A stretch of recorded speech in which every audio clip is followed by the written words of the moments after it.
Hey guys, LevelCap here, and today we're taking a look at some of the craziest weapons that have ever appeared in a Battlefield game. And while this franchise is typically regarded as a authentic feeling military combat experience, that hasn't stopped the developers from sneaking in some truly wild weapons. Whether it's a crazy overpowered explosive round shotgun, a battery powered railgun, or a full-on flamethrower, things can get pretty heated. Let's check out the craziest guns that have ever made it into a Battlefield game.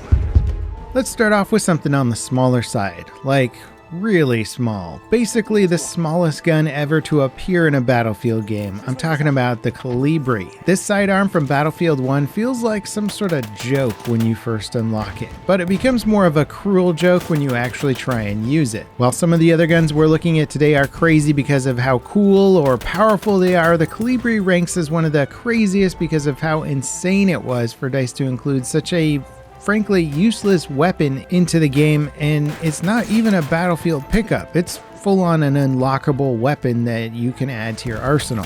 To give you an idea of just how useless this weapon is, its base damage is a staggering 5 damage per shot, which actually drops off to 1 damage when at range. It has a quote-unquote generous headshot multiplier, making its max headshot damage 25 when in ideal conditions. Basically, the only way you could possibly get a kill against someone with this gun is if you catch somebody totally unaware and spam an entire magazine and get lots of headshots, or find someone who is on the brink of death with less than 10 HP left and now maybe it's a fair fight. With its minuscule 7-round magazine, there's just not much you could do with this gun. Even if it could hold 100 rounds though, it would still feel basically worthless. Of course, Battlefield 1 also gave us some of the most insanely powerful and cool guns to ever appear in the franchise. One of them is the Burton LMR. This is a dual magazine LMG that shoots either normal rounds or incendiary rounds. You can switch between the different magazines that get used, and the incendiary rounds were particularly effective against aircraft. When it was first added to the game, the Burton LMR was so devastating that pilots really couldn't survive a single mag dump from one. A single gun basically reframed Battlefield 1's entire air and infantry balance. You could call it payback for the way that aircraft were balanced during the beginning of the game, or the fact that they added a strategic bomber to the game that infantry could do barely anything against. DICE eventually nerfed the damage of the incendiary rounds against vehicles, relating this weapon to more of a novelty than anything that useful, but its brief heyday was truly a thing of overpowered beauty. Likewise, Battlefield 1's elite kits, which you could pick up on the battlefield, injected some crazy overpowered weapons to the sandbox experience. Once all the DLCs added their variations to the game, there was a total of 5 different ones you could pick up. The Trench Raider was a particular favorite of mine in that it did all of its dirty work with a spiked mace, but there was also the Sentry kit, which could spawn with a Viller Perosa, which was a double-barreled SMG that absolutely shredded the battlefield. Now, switching over to modern military games, although with a futuristic weapon, there's the Rorsch Mark I railgun from Battlefield 4. This is the battle pickup weapon found on select Battlefield 4 maps that fires a caseless projectile with almost no drop or travel time.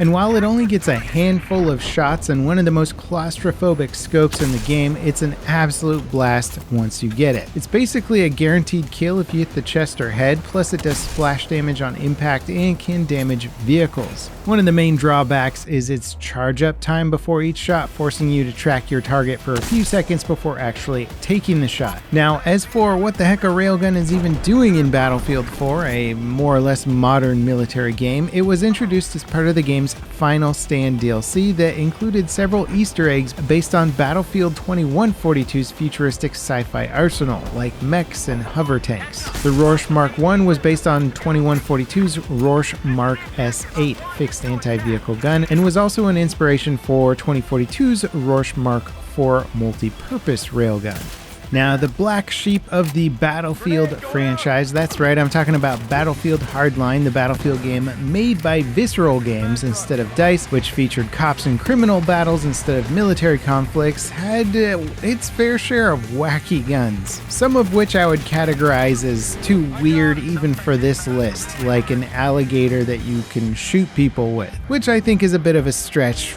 classifying it as a firearm. So attempting to keep things slightly more grounded, we have a A8S harpoon gun. This is a primary weapon that fires a single harpoon dart that deals some insane close quarter damage. The reload is a fairly lengthy process, and it can make it feel like bringing a musket to an AR-15 fight, but when you start landing shots, it's amazing how much work you can actually do with something that looks like a prop from a Jaws movie. Another one of Hardline's wild weapons was the improvised gun. Now, in practice, this is a fairly normal machine pistol that does okay damage, but what makes it truly crazy is that it was based on a real-life homemade firearm seized by Brazilian police like around 2014. This was one of the earlier depictions of a DIY gun in a modern multiplayer game, and it kind of boiled over into more stuff like a 3D printed gun being featured in a Call of Duty game with Modern Warfare 3. Now, when it comes to totally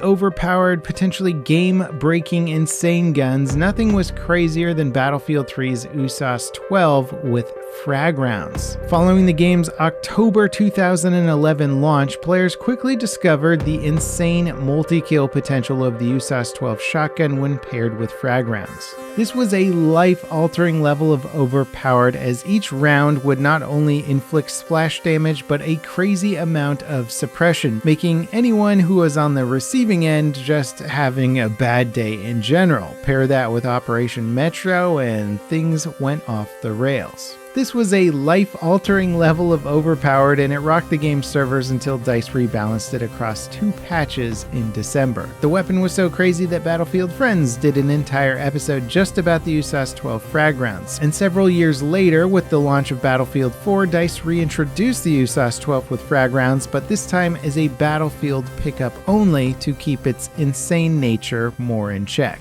Now, before we get to the final gun, I wanted to mention a few special guns that didn't quite fit all the requirements, as you may see, but are worth mentioning nonetheless. First, there is the finger gun Easter egg weapon from Battlefield 5. Like the Calibri, it does practically no damage, and there's only a small chance of getting to use it during a match, but the reload animation alone is one of the craziest things DICE has ever put into a game. Now, if we want to talk about a weapon that was so obnoxious it straight up made me rage quit Battlefield 4 multiple times, we have to mention the UCAV. And while it's not a gun, it was a gadget that you could equip. It's one of the most annoying things to get killed by ever in a Battlefield game, and in its heyday, it was straight up ruining matches. This gadget deployed an aircraft drone that you could activate from anywhere on the battlefield, including the safety of your own spawn, and you could fly into unsuspecting enemies for an instant kill. The effectiveness of this weapon was eventually nerfed, but not before it became the de facto game ruiner for quite some time.